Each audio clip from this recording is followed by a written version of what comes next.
Realmente este tema nos tocó preparar para hablar de la prevención en relación al manejo de la diabetes. Es algo que quizá pudiera parecer fuera de contexto en relación a lo que estamos hablando de riesgo cardiovascular.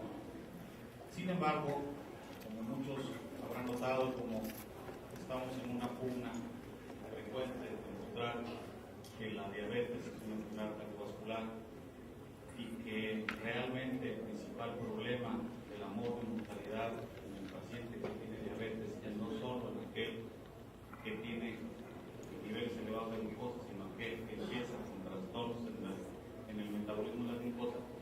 Finalmente es un problema cardiovascular. Necesitamos hacer algo más de lo que hemos estado haciendo para lograr prevenir, por un lado, la diabetes, pero prevenir el riesgo cardiovascular en el paciente que tiene diabetes.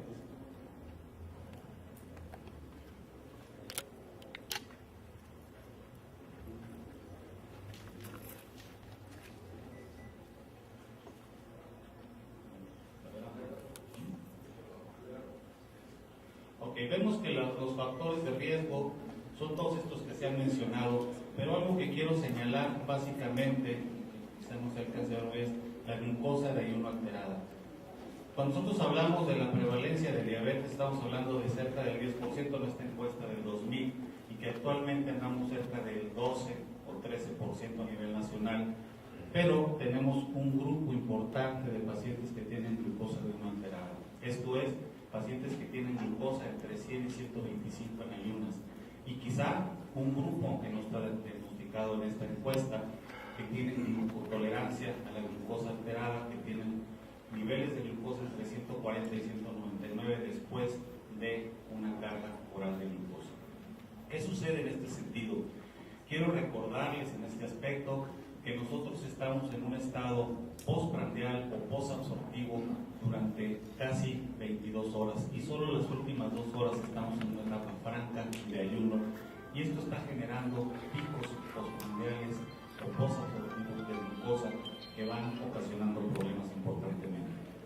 Si nosotros vemos esta situación, encontramos que 10 más otros 2, estamos hablando cerca del 22% de pacientes que tienen alteraciones en el metabolismo de la glucosa, y esto, por un lado, en este grupo podemos prevenir. Creo que podemos hacer prevención cardiovascular importantemente, y en este grupo además podemos hacer prevención en conversión a diabetes en este grupo de pacientes, y además está demostrado que este grupo de pacientes no solo tiene una mayor proclividad al desarrollo de diabetes, sino también tienen una mayor tendencia al problema cardiovascular.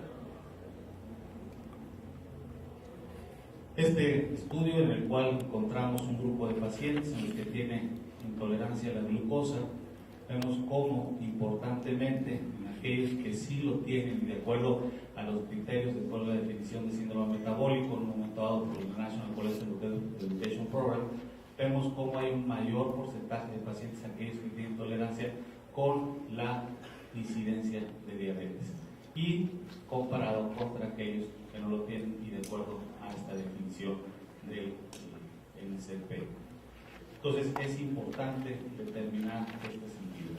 ¿Por qué es importante finalmente determinar si la diabetes es o no un problema?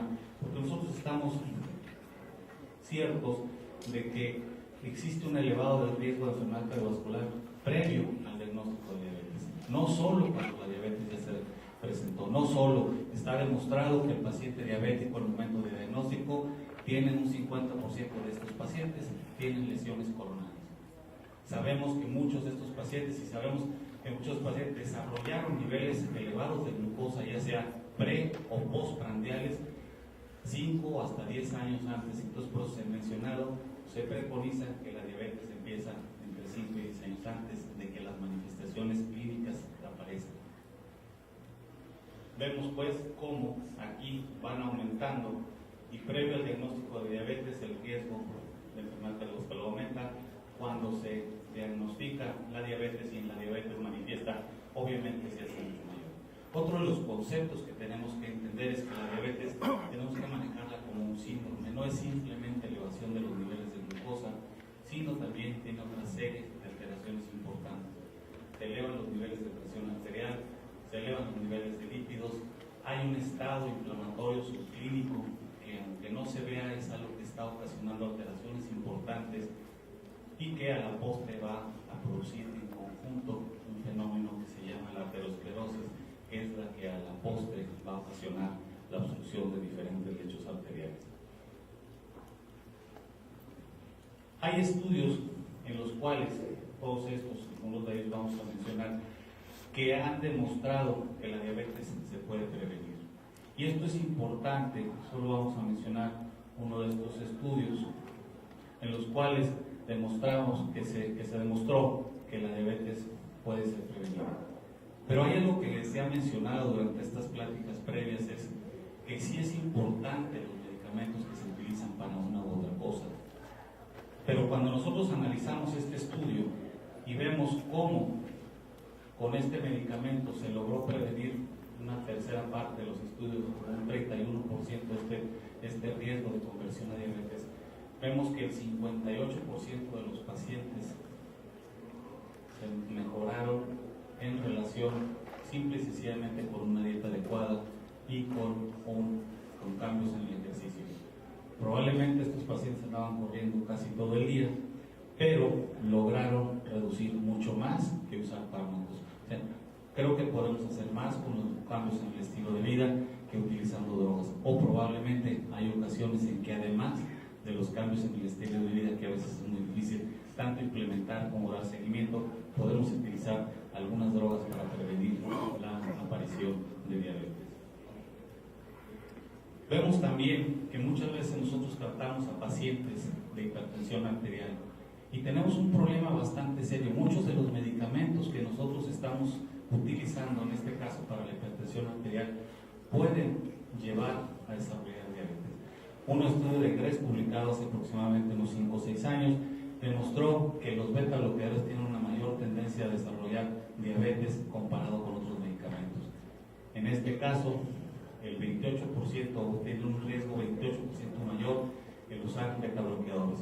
¿Qué pasa? En aquellos pacientes que tienen síndrome metabólico o tienen tendencia a desarrollar diabetes, posteriores diabéticos, tener sobrepeso o tener una glucosa de ayuno alterada, pues creo que es lo más conveniente no utilizar este tipo de fármacos por el gran riesgo que ello conlleva, a menos que sea estrictamente necesario.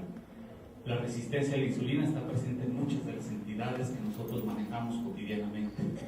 Una de ellas es la insuficiencia cardíaca y la posibilidad de desarrollo de diabetes es muy grande. El hecho de no tener en mente que ese paciente en un momento dado, por los medicamentos que damos o por los cambios de estilo de vida que no implementamos, pudiera desarrollar diabetes y en ese momento incrementar el riesgo de ese paciente, pues obviamente existe en forma exponencial.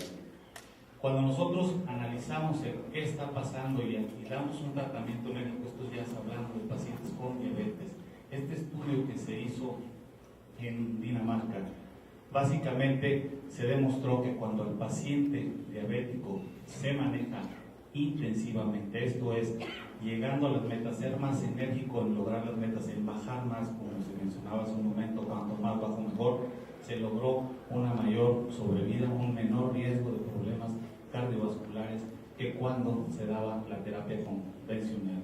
Y quizá aquí pudiera yo decir convencional y comprensible.